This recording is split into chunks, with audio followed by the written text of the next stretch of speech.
Hey, Tribe. Stante V8 here, and this is a mini milestone for the ZarCast, episode 5. And we have a guest that you guys are all going to love. And of course, with me, as always, are my quicksand avoiding co-hosts, ready to impart a wealth of valuable information for our community. First up, this guy has simplified the complicated world of token investing, and I can't wait to hear what he has to bring us today in his crypto corner. Say hello to Crypto King himself, D22. Hey, what's going on, everyone? Excited for our episode 5 of the ZarCast, and we're going to have a lot of fun with this one today. Yes, we are. And of course, no ZarCast would be worth recording without this man. Not only has he taken the community by storm with his historic diamond Quokka purchase, but he has also been providing us all with the roadmap to meeting all of our own Quokka needs, the one and only Positive Q. Thank you. Thank you. Great to be with everybody. Looking forward to it. It has been a very exciting couple of days, week for the tribe, and looking forward to breaking a lot of it down and going through the future with you. Great. So, not much going on, right? Not much going on in the community. Haven't seen anything. I wasn't on the internet the past couple of days. Yeah. No big deal. I will say this, and I'm so glad that I have you two at my disposal, if you will, whenever I run into problems, because the one thing, as much as I love this community and this whole space, the one thing it has done is really illustrated for me that I am an old man. Everything about this is so complicated.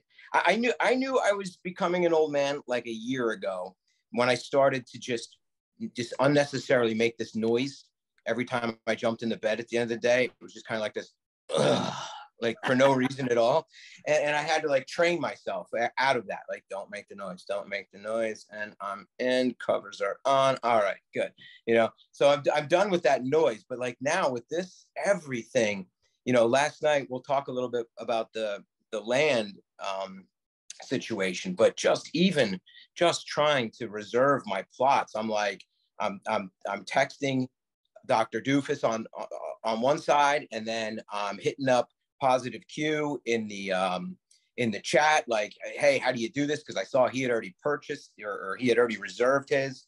But yeah, I feel like everything is just so complicated, and I think it's just because I'm old. Yeah, you're definitely old. You're an old man, Dante, a good-looking old man, strong, healthy. But yeah, no, that's one of the biggest barriers of entry of Web3, of crypto. It's just everything is new and it looks like a foreign language, and you just have to learn all the things, starting from scratch. So it's really time consuming, but once you get it, you start being able to play around with it and like get used to it. And just like using a phone, if you never use a smartphone, it's going to take you a couple of weeks to understand all the ins and outs. I've had a smartphone for 15 years now. I still don't know how to work it. So I know. Yeah, same with me. I trying to find my calculator the other day. I just couldn't do it. All right. So what do you guys think about this big announcement? D, what was your reaction to it? Yeah, I'm still it's super exciting. Like, what I love about our founders is they do not stop. They don't sleep 24/7. They're bringing us exciting news and new developments, and their mind is always running, and there's always trying to just find what's trending and how can we make Tribe Quokka better and more awesome and more appealing to the greater NFT community. With that being said, I'm not very familiar with this new platform for the land. I will say one of my biggest questions is, what is the aftermarket going to look like? Are we going to be able to sell these lands on OpenSea? Or is it another type of marketplace that we're going to be able to buy and sell these lands once the mint is over? These are just questions I have. Yeah. Those are valid points. PQ? I look at it a lot of the same way. Not only the amazing things that our founders do for us on a continuous basis, constantly providing value, constantly providing utility. And we really have to thank them for that. But this is an unknown for me as well, just like it is for D22. And I look at everything as our listeners know from an investment standpoint. So I still have some questions from there before I can adequately make a decision and break it down. And those are real simple. It has to do with what is the utility of what you bought? What can you do with it? And what is going to be the future value? And there's questions about how many are going to be available. Is it a limited number? I don't have any of these answers yet. And as we get them, I'll break them down and I'll bring them to the ZarCast. I'm excited to see that it's going on. It seems to be the way that most big projects, which we are and want to be more of, are going. But I definitely am curious about the future of it and the future utility and value within it. Yeah. Another thing I like to add, I mean, and I think everyone would agree, the avatar with the Tribe Quokka jacket looks freaking awesome. I will say that. It just looks cool. Yeah, I'm looking forward to when we'll actually be able to have our Quokkas. That's the avatar. Like we kind of always knew this was coming, but I thought this was like at least a year down the road, right? Like I did not know we would be here this fast. I didn't either. I mean, I looked at the roadmap this morning, and I mean, this was a 2023 thing. Yeah. So we're way ahead of ourselves. I think it's awesome, and I think that when our founders see something going on that they're able to take advantage of and bring utility to the community, they jump on it. They don't wait, and you can't thank them enough. There's going to be a lot of questions in my mind about what we're going to do with them in the future, but I think that goes right back to what we're talking about. I'm older than Dante, so talking to the younger people in the group, they're super hyped, they're super excited. They think that this is going to be the next evolution of Tribe Quokka. I trust them. I'm going to go with them, and I'm going to continue to learn this piece of it as much as the rest of the tribe is. Yeah, it's definitely you could hear on the spaces with Bizzle last night the people just going crazy, you know, and I'm in my living room going crazy trying to figure out how to make any of this happen. You know, yep. I was like, I agree. Yeah. Yeah, I mean, right now I texted Dr. Doofus last night or this morning, and I was like, so my birthday's in December, and I was like, what's happening in this tribe right now? It's like when one of my aunts shows up and gives me like my birthday present and my Christmas present at the same time. Like there's too much going on. I can't like appreciate any of it like long enough, you know? Mm-hmm. Yeah, it's been a very, very busy week, and especially with the OpenSea verification, which I'm going to talk about a little bit in my update. But it's been an exciting couple of days. Yeah.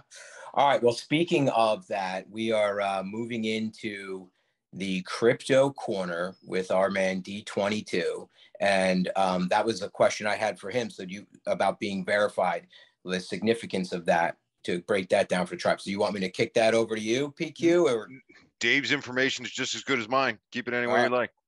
All right. So D22, take it away with the crypto corner. All right, this is D22, excited to bring you another section of the Crypto Corner. And yeah, we'll start with the blue check mark. So this is huge for our tribe, and I'll explain why.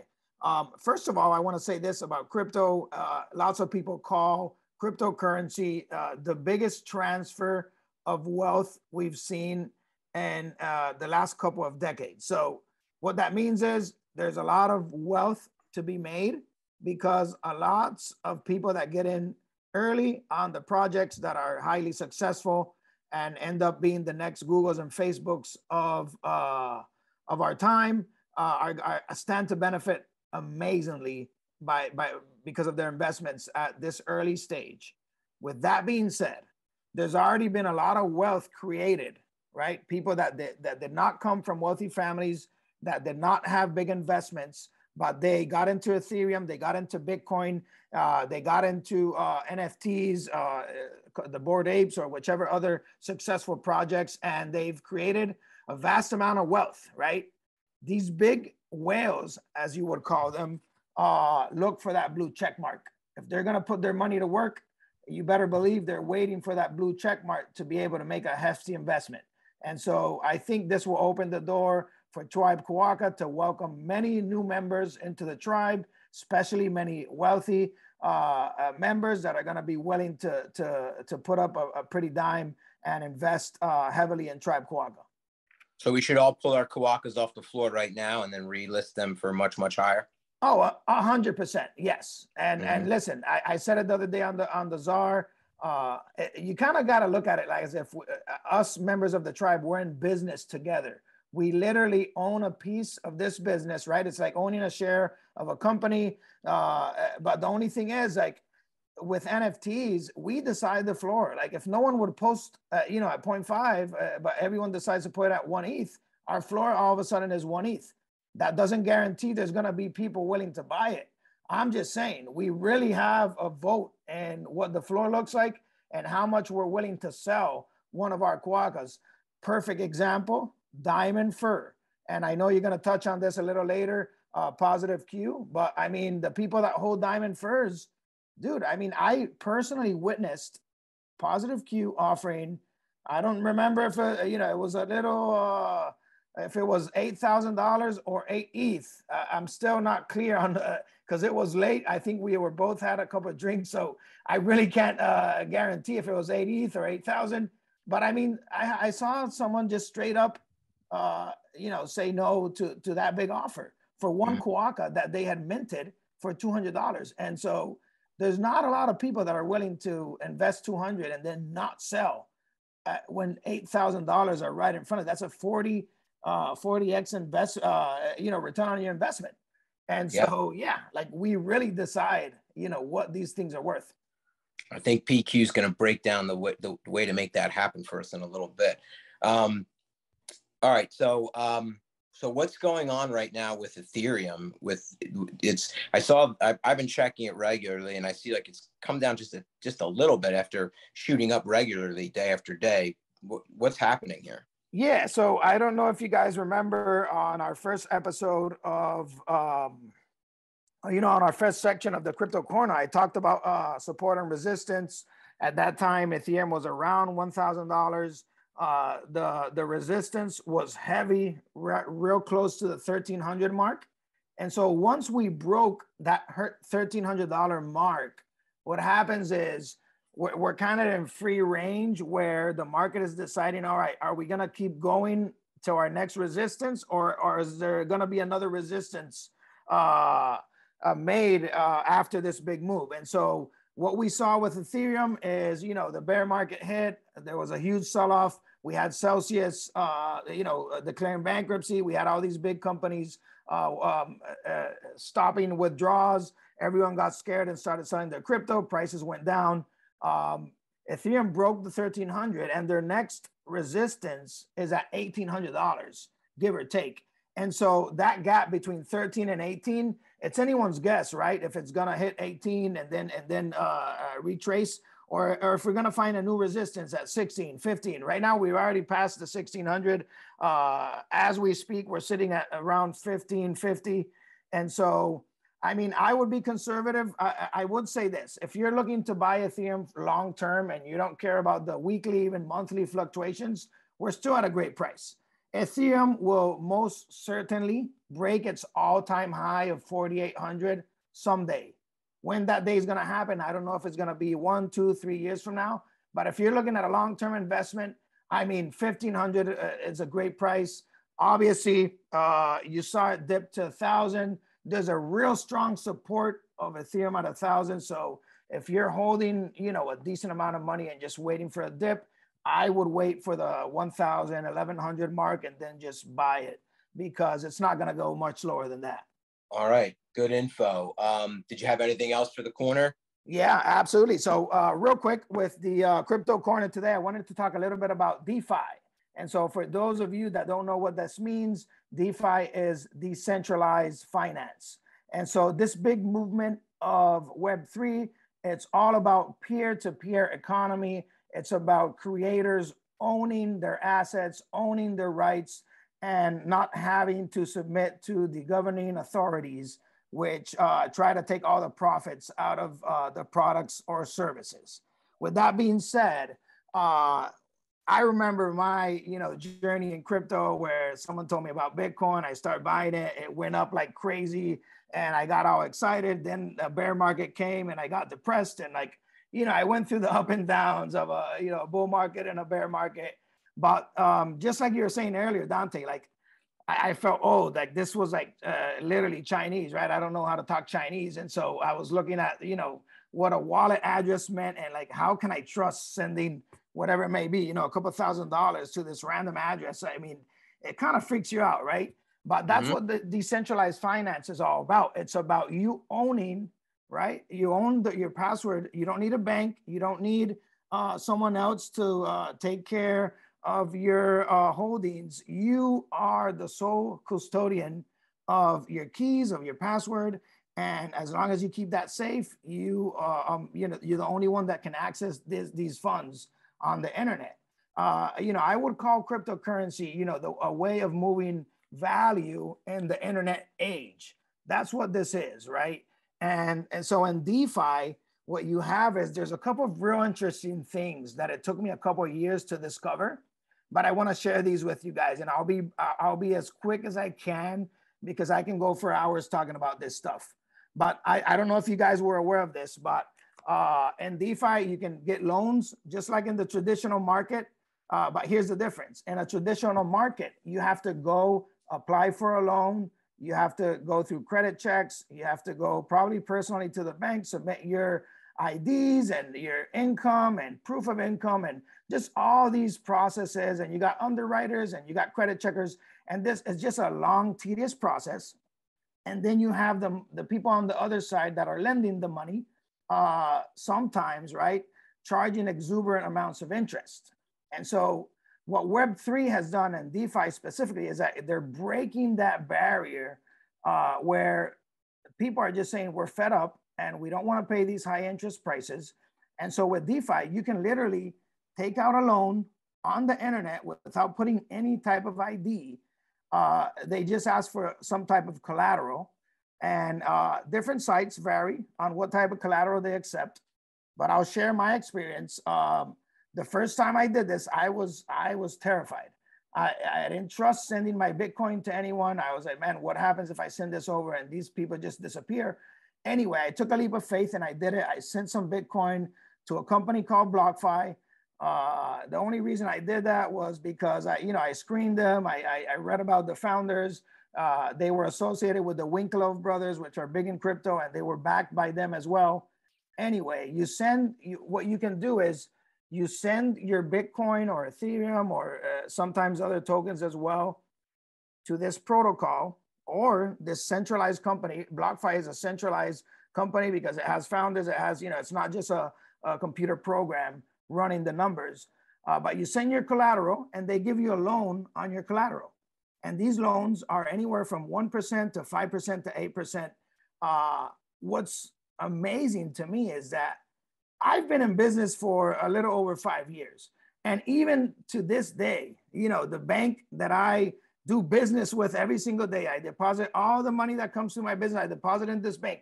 Still, it takes, a couple of days, if not a week, for me to get a loan approved and to get all the paperwork. In decentralized finance, you literally send your Bitcoin, 30 minutes later, they said, all right, it's been approved, and you get the funds immediately in your wallet. And you can get them in denominations as stable coins, USD. You can get them as Bitcoin, and you're just taking out a loan to get more Bitcoin, or you can get it straight into your bank account. And I mean, I did it with the bank account thing because I needed liquidity. I had everything tied up in crypto. I needed cash. So I take out this loan and I get the money the next day. Less than 24 hours, the money was deposited in my bank account. And it's a beautiful thing, honestly. So you have centralized companies that you can send your collateral to and you get a loan. You also have protocols. And this would be a decentralized option where you don't talk to anyone. There's no company, no customer service. It's just a code. And everything, all the rules and regulations are written in the code. And so you connect your wallet to the protocol. You sign off on your collateral and you receive X amount of coins directly into your wallet in real time immediately. And most of the time, the percentage on the loan is like 1% interest rate. It's ridiculous. You can't get these rates anywhere. And so for average Joe like you and me, right? Like we usually aren't able to use assets to take out loans. The wealthy people, they do it all the time. They use their stocks, they use their properties, and they can use these assets to as collateral, and they can get liquidity, they can get loans on those assets most of the time at much lower rates. So anyway, DeFi opens the door to do this for the average Joe. You can take a loan of $50 and you can take a loan out of it for $1 million, as long as you put up some collateral. So with that being said, in DeFi, there's another term called yield farming. And yield farming is when you want to be the bank. It's basically what it is. You're the one locking up your crypto, right? And you're going to get interest on your crypto. So right now, if you go to any checking or savings account, I mean, it's less than 1%, 0.001%. Like, it's ridiculous. You get no money back on interest right now with banks. With crypto, it's much different, right? You can lock up your coins and you get interest on your coins. And there's a lot of different ways you can do this. And that's why they call it yield farming. And I have this joke, with a friend of mine that we're going to go, do some farming, and that, it's not easy, but someone got to do it. I mean, you're literally just pressing buttons, right? Yeah. It's not like you're sweating out in the fields, but yeah, that's the name, yield farming. And so there's a bunch of different ways. I don't have time now to explain it, but I just wanted to open the doors of just all the possibilities that not everyone is aware of what's going on with the DeFi movement. With that, I want to end with this one more thing I want to say about Bitcoin, which it took me a long time to understand. So right now, Bitcoin, what it is, it's a phenomenon because there's no governing authority. You don't even know who the founders are. And, you talk about a currency. Every single currency has a government, has someone that decides when to print more of that currency. And it's just easily manipulated. And listen, I know everything is you're able to manipulate almost anything if you have enough money, right? And I understand that there's market makers and people that can manipulate price on Bitcoin. But one thing is for sure, there's no one that can change the code. There's only 21 million Bitcoins in circulation. Well, not in circulation. The total production is only going to be 21 million ever that exist. And the timelines are already written in code. No one can change that. The other thing that's very interesting about the Bitcoin rails, Bitcoin has already got to a point where it doesn't matter what currency you're dealing with. You can be dealing with the yuan or the euro or the American dollar and multiply that by 100 other currencies. Did you know that the Bitcoin rails have liquidity? You can instantly change any type of currency around the world, from euro to Bitcoin, from US dollar to Bitcoin, from yuan to Bitcoin, anywhere in the world. And this is all being done in peer-to-peer operations, right? Where there's no one controlling it. And so it's a phenomenon. Like the amount of costs that you save being able to use the Bitcoin rails is just, it's out of this world.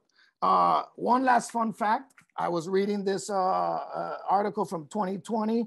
And did you know that someone moved $1 billion worth of Bitcoin in 2020, and the cost of this transaction was 68 cents.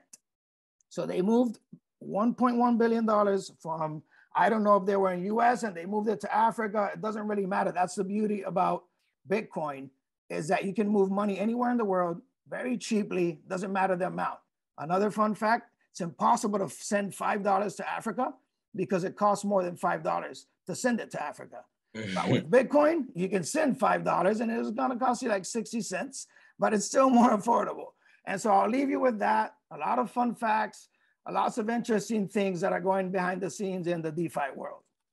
Lots of interesting things. And I'm sure this is okay because I've talked to you about this in the past, but like for our listeners out there, please, if you are serious about getting into this investment space with all this, reach out to D22 in the Discord, because I'm sure you can all tell he loves to talk about this stuff, and he has been really, really a part of the space for a long time.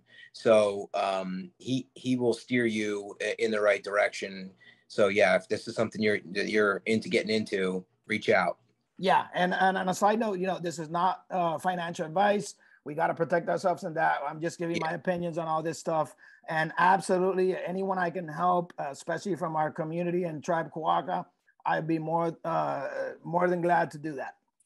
Yeah, thank you. All right, well, another excellent crypto corner from D22, and that moves us to the OpenSea report with Positive Q. Thank you, everybody.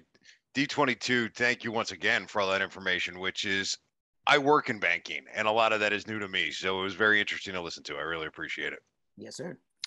So let's start with the week that was. On the PQ OpenSea report. So if you look at the last 7 days, we moved 11.45 of ETH at an average price of 0.716. That was driven by some larger sales. I had a little bit to do with that. We'll get into that topic later. Just a bit. Because that number is actually almost exactly half of what we did over the last 14 days.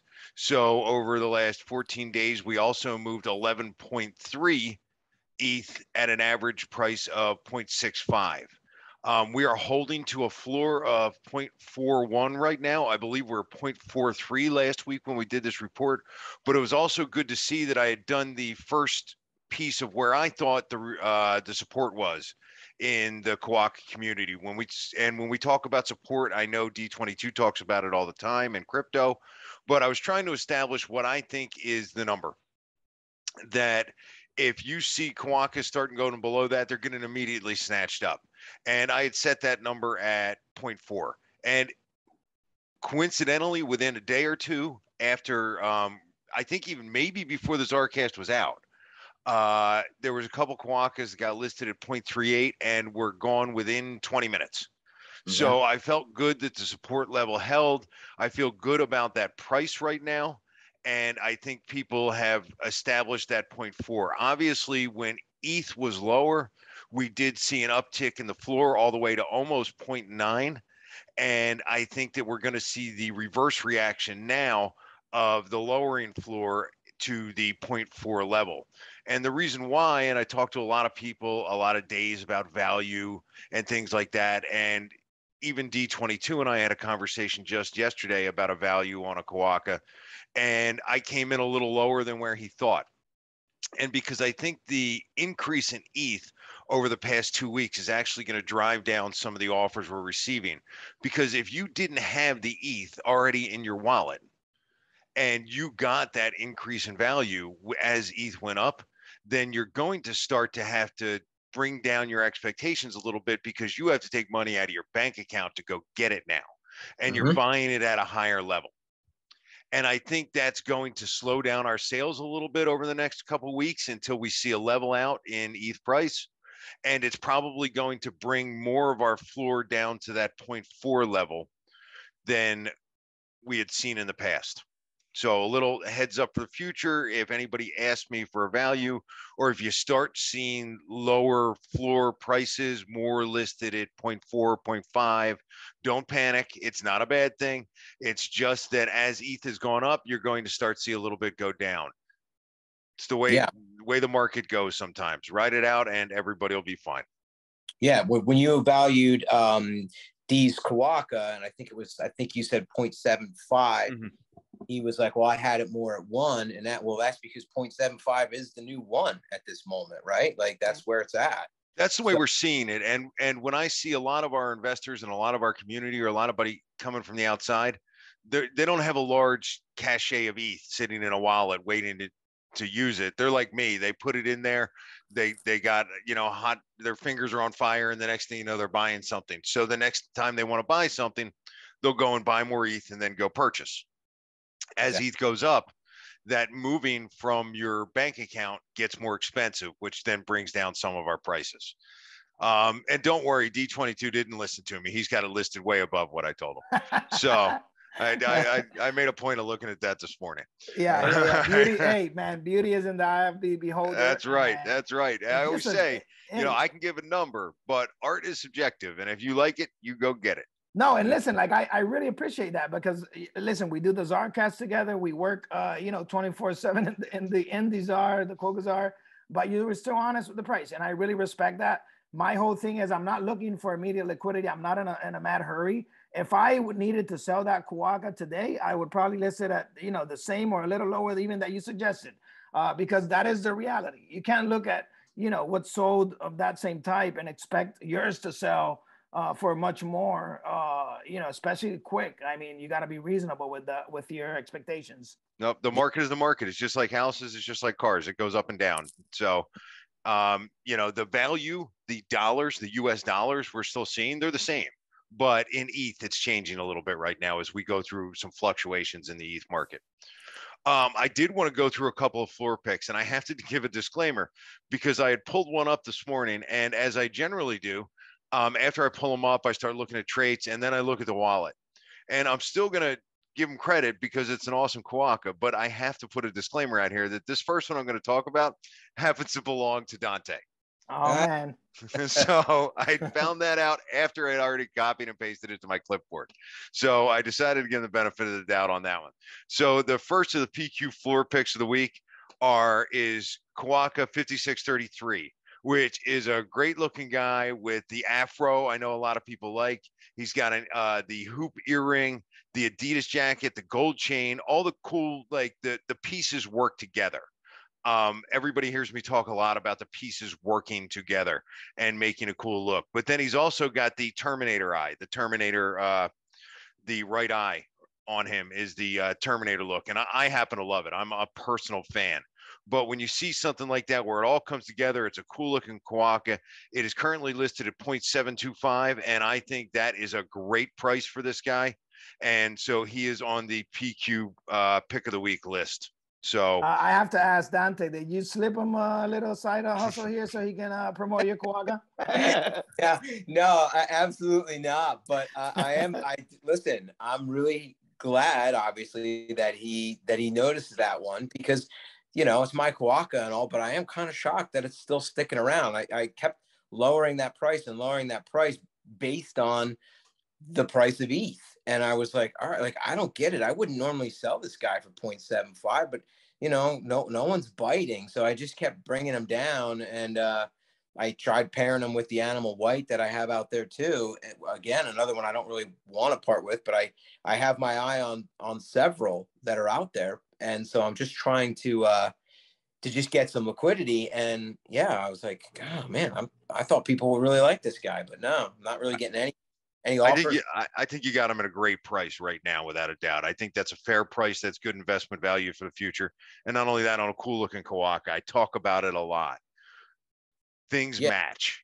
The Adidas jacket, the gold chain, the afro, the gold earring, it all matches. It goes together. And that's something that's going to keep value over the long term. And I'm actually going to get into a little bit of that in a minute, but I do want to give the second PQ pick of the week, which is number 5724. Currently listed at 0.54. This guy's actually a steal of the week, especially because I got a little backstory from Boba Fett on the chef outfit. So this is a gray Quokka with the grit, like the angry mouth, and the fire eyes, which I think are cool. I've had that conversation many a times. I like that look. I think it's different, but it's not outrageous. It just gives something cool looking. But within a chef, it's even better because they're cooking on open flame. I like that. Yeah. Gray fur? Yeah, gray fur. Yeah, he's on my list. And so I'm looking at him. I'm looking at the chef outfit, but then I get the backstory that the tattoos that the chef outfit has were actually modeled after, Philadelphia legend Anthony Bourdain. So to get that story, the cool story that goes with it, the tattoos that match it, the chef, the fire eyes, I'm going with the actual full pick of the week is 5724 at 0.54 ETH. I think that guy needs to move and needs to move fast. Agreed. Yeah, I didn't even know you're bringing him up. I almost bought him yesterday. Yeah, he definitely looks real cool. So I did want to have a little conversation. I just got done saying about how everything matches. And there's a Quokka that I picked last week, and this is the first time this happened, that the PQ pick of the week did not actually get taken. But I had talked about number 169. It was sitting at 0.68 ETH, and it is a top 10 rarity. But this is where we're going to get into not everything matching. One brown eye, one blue eye, the halo, the earring, the gritty, and the bathing suit. It all kind of like, you can tell it was put together by a computer, right? Yep. And I think people sometimes shy away from that because they can't tell. I was talking to a member of the community yesterday who asked me to value something, and this is the exact advice I gave him, is there is a lot going on there. There's a lot of different pieces. There's a lot of different pieces that don't match, but your rarity was super high. It was like number 150. And my advice was to hold it, because just like any market, it's what people want. Right now, people are shopping first for Joey's. They're looking at all those different things to try and create future value for themselves. And it has driven down the value of the top 10 in rarity. Because if it's a black one, a gray one, even it could be super rare, its value is driven down because it's not what people are shopping right now. It's like selling the greatest sled in the world in 100-degree weather. It's just not going to sell. So when we look at these and you look at number 169, I think it's a great investment for the future. It is not something that you're going to want to pick for a Joey match. It is not something you're going to pick because, like, wow, that's really cool. It looks good together. What you want to pick it for is investment value. We all think this thing is going through the roof. We all want it to take off to 5, 10, 20 ETH floor. And when we get there and we start bringing in outside money, a lot of those whales that D22 mentioned on his update, those whales shop rarity. They do. And when they're looking at these things, whether it matches, doesn't match, because we've become very ingrained in the look and the art, we sometimes overlook things that don't exactly match. Investors a lot of times shop rarity because they know top 10 rarity will hold value.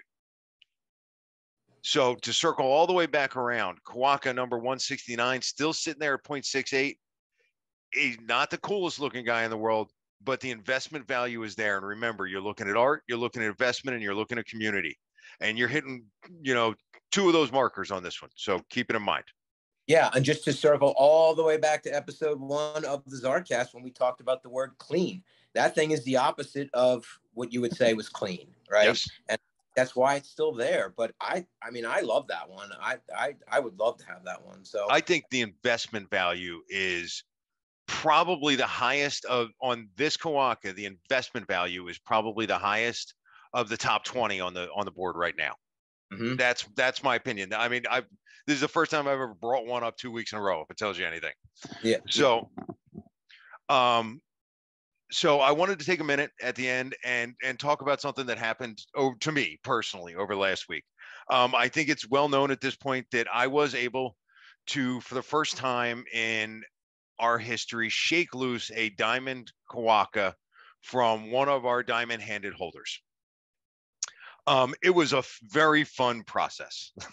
I enjoyed doing it. I enjoyed the result of it. Couldn't be more thrilled. I haven't made it my PFP yet, only because I so love my Babe Ruth legend. But it was a lot of fun. But I want to talk about it because not only was it a great experience for me in our community, it was a great learning experience. But before I do that, I have to give a couple of thanks to 2 people who were instrumental in this. The first one is on with us today, which is D22. D22 and I talk a lot behind the scenes about investment strategies and things we're going to do and stuff like that. And his guidance through the entire process as I did that was invaluable. I don't know if I would have been able to do what I did without the guidance of a good friend and support. We're bouncing things back. Am I going too low? Am I going too high? What am I doing? We did that back and forth for a week. So D22, thank you very much for everything you did during that process. Dude, absolutely. It was fun even. I mean, I wasn't buying it, but I felt I was buying it, and I'm so happy that you got it, man. So the other guy I want to thank is, he's having a week, is Ghost of Tsushima, who has really, he's making memes, he's putting out flyers, he's got tweets going everywhere about, Positive Q getting his diamond. He is the man. He is one of the greatest guys I've met in this community.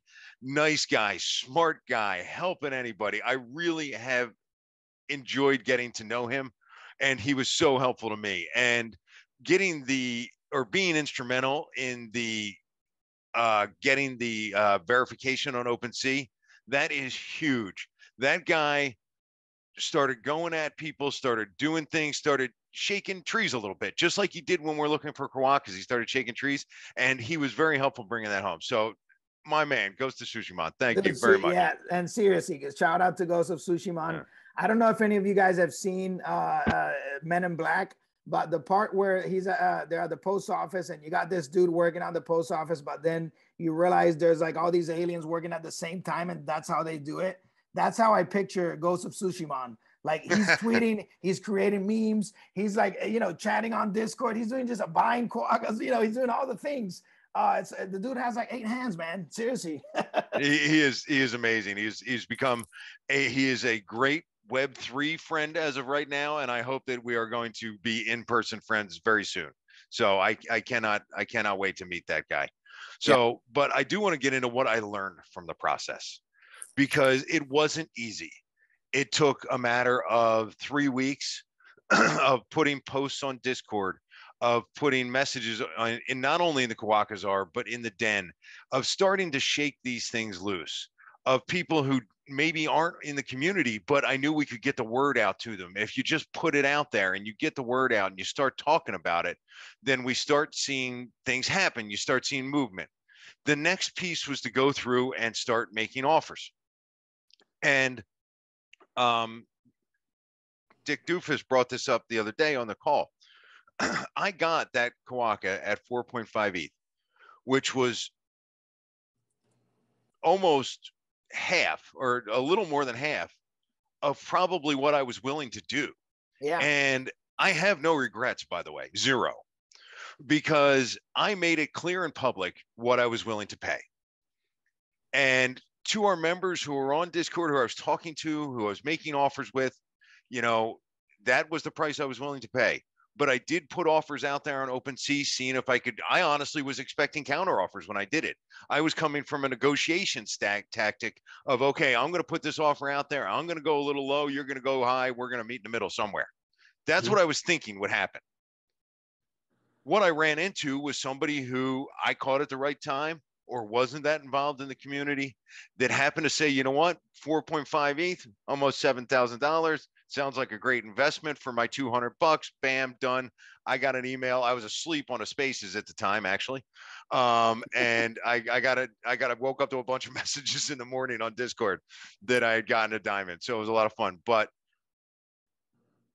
what we learned, we see a lot of people come into the Quokka on a daily, weekly basis that say, okay, I'm looking for a zombie. I'm looking for an animal white. I'm looking for an animal black. And we got a couple. But you may not have somebody who's willing to do it at your price, or that person may want to trade, or they don't want to come down. But we have probably 250, 300 people who are active on Discord. We have 2,500 people in this community. So if you want a zombie, for instance, let's use that as your example, and you want a zombie, and there's really none for sale right now. If somebody came to me asking a price of a zombie, I don't think I'd go any lower than 2. So depending on what, I just don't think I'd go lower than 2.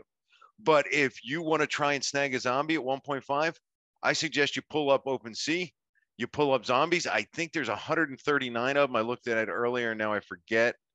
I'm not going to waste your time while I'm looking this up, but I think there's 139. Go through, start making offers. See if you can catch somebody. You know, never go below floor when you're bidding on anything. The founders and our community deserve that. We don't deserve less. But if you want to put offers out there, you want to go through and you want something specific, you go through and you put an offer on every one of them. You never know who you're going to catch on the right day. And what it taught me was that anything I'm looking for now on, I'm going to go through and I'm going to put in the work. I'm going to start making the offers. I looked at offers this morning. You can look on OpenSea which offers are out there. We have somebody in our community, King of Mars, who just happened to go through and he's got a bunch of offers out there. So he apparently thought of this before I got to you with it. But that is the best way to achieve a lot of times what you want to do is to go through, target what you want, put in the work, make the offers, and you'll come out with a great result. So I'm happy with the way it worked out for me. I want you to be happy with the way it worked out for you. If anybody needs help, like you want to bid a zombie and you say, well, I don't want to go too low because people are going to ignore it. I don't want to go too high because I don't want to spend too much. You send me a message on Discord. I will give you an answer on any of it. I will basically give you a blanket answer for that fur type, for what you're looking for, as to what I think the offer should be. So best investment value for you, but also a great return for the current owner. So that's my piece. That's what I've learned. I am thrilled to have the diamond in my collection. He's one of 38. He's never getting sold for the rest of his life or mine. So, you know, he is what he is, but it was a fun experience. I thank everybody for their help, and I look forward to doing it again sometime soon. No, it was awesome. Thank you for the excitement that it brought to the community. It was quite a buzz, and it was awesome to see my good friend get that. So congratulations and thank you. And yeah, you mentioned King of Mars, another like Ghost, another community all-star right now. He had a great week last week, picking up a bunch of good Quokkas and selling a Quokka that he was trying to move. So yeah, shout out to King of Mars as well. I do want to reiterate the one point, and I apologize. Just never bid below floor. You know, there's got to be some honor within this system, is to never bid below floor.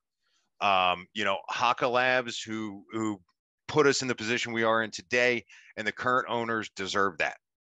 So let's not take that away from them. Make the best investment you can, but always be fair about it. Yeah, well said. Well said. All right. And speaking of community all-stars, I can't wait to bring this guest on. He was one of the first people that I negotiated with. We never actually managed to pull off a trade, but it was great negotiating with him back in the day. You guys are all going to love this one. It is none other than Hodldor. Hodldor, welcome to the ZarCast. We're talking business. We're talking crypto in the metaverse. We're talking community engagement, and we are talking Quokkas. I love this show. Let's quack and go. Yeah. Awesome, man. Well, thank you so much for coming out.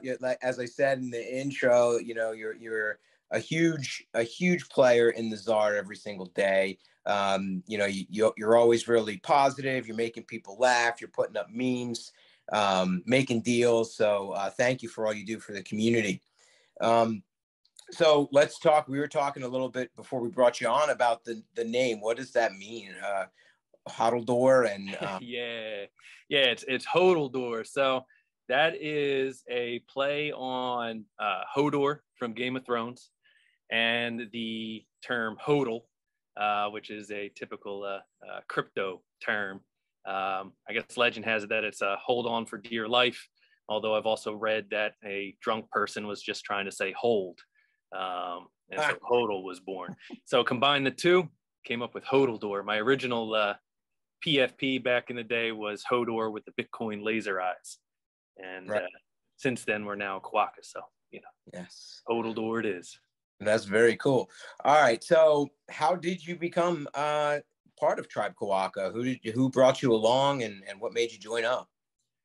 Yeah, man. So I mean, so crypto. I got into crypto about a year and a half ago. A college buddy of mine, and I had been following that for a while, and hadn't considered dipping my toe into NFTs until my wife's uncle actually came along. A little shout out to Captain C uncle. He had a connection with one of the guys over at Haka Labs via, I don't know, like a second or third generation kind of thing. So it was kind of like a friend of a friend of a friend got us in. And apparently he had tried to get a bunch of people once he was allowed to into it. And he finally came over. We were sitting around the fire pit, and he's like, if there's one person I know that's going to want to get into NFTs, it's Hodldor. It wasn't Hodldor at the time, but and so he told me about it, and I just jumped right in. I was like, heck yes, this sounds amazing. And honestly, as I started to explore NFTs a little bit more, I cannot begin to say how lucky I am, and my wife is, that this is the one that we really decided to jump feet first into. Because I mean, honestly, this you will not find projects like this out there. There are, you know, there's all different types. You got your pump and dumps, you've got your alpha channels, you've got your heavy investment kind of focused things, but This one is like social community oriented, and I think Brett, or I guess Dr. Dick, really nailed it on the head when he said he was looking for something to differentiate Tribe Quokka from everything else that's out there. And the focus on the in real life events, the like unbridled enthusiasm that they bring to the, you know, brainstorming and planning and executing these bona fide in real life events. It's incredible. You do not see it out there. So I mean, we are growing by leaps and bounds, and I think Tribe Quokka nailed it with this community stuff, and it's awesome. I couldn't agree more. I think I know the answer to this next question, but Positive Q says all the time that there's three elements to a good NFT project, and that's community, art, and investment. You can't say they're all equal for this question. So how would you rank them in importance to you? Wow. So yeah, I mean, that's a great question. I mean, I think you're right. I think the obvious answer for me is going to be that social centric kind of aspect to it. I mean, those other things are important. I mean, the speculative ecosystem kind of investment driven focus and the in it for the art, two big pushers in the NFT space. But I think that Tribe Quokka hits those, nails those on the head. The art's fantastic. I want it on a t-shirt. I want it on my wall. There's a whole ecosystem getting built up here that I think is going to appeal to the type of investors that may not be in it specifically for in real life or even for the art. They're in it for that tokenomics and that ecosystem. I think Tribe Quokka is screaming towards that. I mean, you got that metaverse thing going on, the stage verse. Oh my goodness, I'm excited about that. But yeah, that social centric thing. Seeing these people in real life. I was just telling a buddy of mine today. He's like, what's the investment here? What have you done? And I was like, listen, honestly, this thing could tank and go to zero, but I'm pretty sure my wife and I already drank that much, and Dom Perignon drank our initial investment in NYC. So this can go to zero. We've already made bank. Yeah. Yeah. Well, speaking of your wife and your family, you guys are obviously, a beautiful family. Thank you. You're welcome. Yeah. So many of us have seen the ape scarves that your wife and aunt made them, right? They made them together. I mean, if you haven't seen them, please, look them up on, I think they've been posted on Discord, and I think you had them out on Twitter as well. Yeah, I'll put something up. What can you tell us about those? Is there going to be an opportunity for us to buy those in the future, or where? I would like to point out first and foremost, no matter what you may have been told or what anybody else might tell you, I am solely responsible for the ape scarf and the creation of the ape scarf. I am the brainchild. The wife and the aunt may, have done the whole blood, sweat, and tears and sunk the money in and hours in creation and design and stuff, but I oversaw it all. I just messaged her. We'll see what the actual answer is to that question. Oh man. That's good. Yes, they are excited about the community response to it.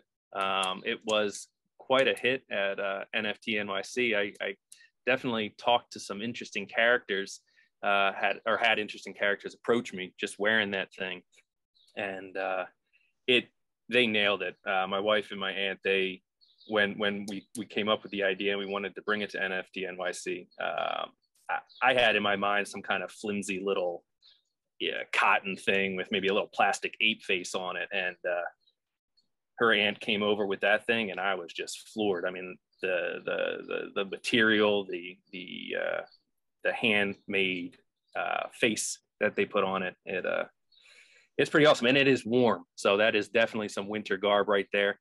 I'd like to get in touch and maybe kind of coordinate things with Dr. Dick and see if we can't do something along the lines of some sort of giveaway towards 2 people or lottery for people that have that particular trait in their Quokka wallet. My wife does like to point out that that she is the one with the ape scarf Quokka in her wallet. So I guess this is really her baby. Well, listen, that would be incredibly generous because they are spot on. I mean, they're replicas of the NFT. I mean, it's unreal. Yeah, I mean, I would think that would be cool. Are you guys going to be at Wildwood? Heck yes, we are. I figured as much. Yeah, I mean, that would be awesome. Just have a table set up or something. Let people come up and buy them. That would be cool. Yeah, come check out our wares. Yeah, I mean, if anything, get you more money for some materials to make more things. Like, I can't imagine what else they could come up with. Yeah, we are definitely thinking a little bit about that, and honestly, that is something else that I really love about this community is the creativity that we have here. I didn't think from the get-go that we were going to have something like the ZarCast out here, and I mean, you know, Positive Q kind of alluded to this as we all kind of get to know each other, and this just continues to grow. We were talking I was talking to D22 there a little bit on the back end about how one of the things I love about this this whole community is the going back and forth. We were talking about making bids and things like that in the Zar. I mean, we are on the ZarCast here, and how much fun that is. And we unknowing, we hadn't known each other at all. You know, a couple months back, we were actually working on a deal back before we knew each other, and I managed to land a fair Quokka, the sun skin and the bathing suit for my wife. She was dying to get that one, and it all started with a WETH bid. You know, I went in there looking for a good deal, and he came back with like you can put like private sale on there, and he came back with another bid or counter offer. I countered him, he countered back, and finally I was like, you know what, this is perfect. I'm going to take it. My wife was stoked, and it was just a lot of fun to going back and forth. And when you guys started with this ZarCast business, I was like, this is awesome. I mean, you're getting out there that, hey, this is all fun. This is, if you're not having fun with your NFTs, what do you do? I mean, you can sit back and look and hope they make money and all that kind of stuff, but come on, man, we're looking to have some fun. And the Zar is where it's at, man. It's like you don't want to be you don't get offended by an initial offer. You don't get offended when somebody asks for more than you think it's worth. It's all the art of the deal, kind of figuring out what each other wants, and you go back and forth. And as long as we're all having fun with it, you know, there's no offense taken, no offense given, and you come out with a great Quokka. Yeah, that's good, man. And Hodldor, yeah, that's I remember specifically, and you know, these negotiations went down on OpenSea, and the Quokka Zar wasn't what it is today, where people know you can go on and like negotiate and bring your deals and go back and forth. But that was my funnest deal I've ever made on OpenSea. It was a blast. Because like almost always, right? You put in an offer, they either accept or they don't, but they don't even. I mean, most of the time you don't even know if they saw your offer, right? But with Hodldor, it was like I put in the, he put in an offer. I was like, okay, you know, I put it back, and you actually came back with another offer, and then I came back, and we were just going back and forth, and like at the end, I was like, dude, I love this. It's just fun, the art of the deal, like you said, and like, you know, going back and forth and making a good deal, man. That's what it's all about. That's what it's all about. Nice, perfect, man.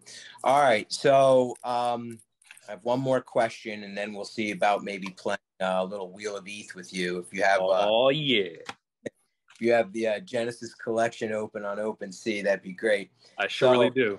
I love hearing these responses from all of our guests, and we've come up with quite a good collection so far. But I know you're a legend owner. Heck yes. Yeah, one of the best. If you could choose a famous person for Tribe Quokka to add to the Legend series, who would it be and why? All right. Thought long and hard about this one. Thought about buttering some people up. Not going to go there. ZZ Top is who I want to see. I want to see a bearded Quokka. I want to see a full giant beard. I want to see those sunglasses. I want to see that hat. I want to see ZZ Top. That would be awesome. That's another great one. We get some amazing answers to this question, by the way. I know, yeah, it's really fun. The wide ranging of musicians seem to really hit. But yeah, that's a good pick, man. And nobody better bid on that one. That is that is mine. Yeah. All right, so here we go. Wheel of ETH. We're gonna spin the wheel. I'm gonna tell you how much imaginary ETH you just got, and you hit OpenSea and go shopping and tell us what you're gonna buy. All right. So here we go. Just for reference, we'll give you 45 seconds is a little rough on Bizzle. Do you want to go a minute? Yeah, give me a minute, but I heard in the last podcast or ZarCast what we were doing, and I've got a little prep work, so hopefully I can get it in a little quicker. All right, sounds good. And all you have to do is just give a description, right? Just kind of like describe them for us, so we know what we're looking at. Yeah, I'll give you his number and a brief description. Yeah, perfect. All right, so you can get 1 ETH, 1.75 ETH, 2 ETH, 2.5, 5, or 8 ETH, and D22 is always pulling for that 8 ETH. Come on, 8 ETH, come on. Come on. I think you're like me. You feel like you're a lucky guy, don't you? Yeah. Come on, 8 ETH, come on. Yeah. All right. Well, so his ETH was exactly 2. 2. All right. So we're gonna do a little bargain hunting here. All right, and I like this because it kind of reminds me. I don't know if you guys are into fantasy football, but sometimes you get those things where it's like you have $10 to spend, and you got to pick one person from each column, kind of thing. So it's I got 2 ETH to spend, and I'm looking at what I got. I'll tell you, number one, I'm glad I made more than 1 ETH here. We got number 6443. He is a white animal skin. He's got the glass eye. He's got the newsboy cap. He's got the toothpick. We talk about things that work. That newsboy cap with the toothpick, love it. Super clean. He's got he doesn't got a shirt on or anything, so that skin really pops. I got him. He's a 1/1, by the way. Yep. Oh, perfect. All right, yeah. So give me him, and so that gives me 0.9 to go. And let me see. I think I got somebody right there in that range. There it is. All right, we got another Farah Quokka. I'm a little bit partial to these guys. Number 5572, and that's going to be our sun fade with the button eyes. Excellent choice. I like that one as well. I think those are the 2 I'm going to go with. Summertime. We got a little suns out, tongues out action going on there. Those are my 2. Perfect. Yeah. Well, people are going to think this was just a big commercial for my Quokkas, because that white animal fur is the one I've been trying to sell too. Is it? Dante has the whole game rigged, man. Total disclaimer. He recommends my Terminator, and then Hodldor picks my white animal. Yeah, Dante, you need to stop sending notes to all of us before the show, I think. Dude, next thing you know, I'm recommending whatever coins he holds. You know that? Yeah. I think D22 also called me handsome and fit as well in the beginning too. So oh man, it's all great that episode for me. Yeah. All right. Well, guys, any other questions? No. Hodldor, you've been great to have on.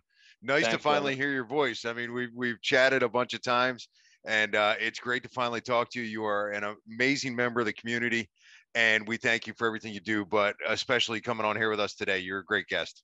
Yeah, man, seriously, I want to say this too, Hodldor.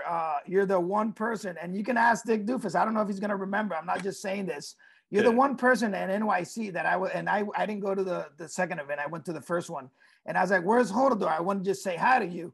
But yeah, you didn't make it that day. You came to Thursday. I left Wednesday. But yeah, finally good to talk to you, and look forward to Saturday. Yeah, man. Sorry, I missed you. I was definitely looking forward to seeing you then. Yeah, man. All right. Well, thank you so much for coming on and joining us today. You were an amazing guest, as we knew you definitely would be. And I want to thank D22 and Positive Q for their thorough reports as always. And that is it. We will say goodbye to episode 5 of the ZarCast. See you next week, everybody. Thank you, everybody. Have a great week. All right, guys. See you in the Zar.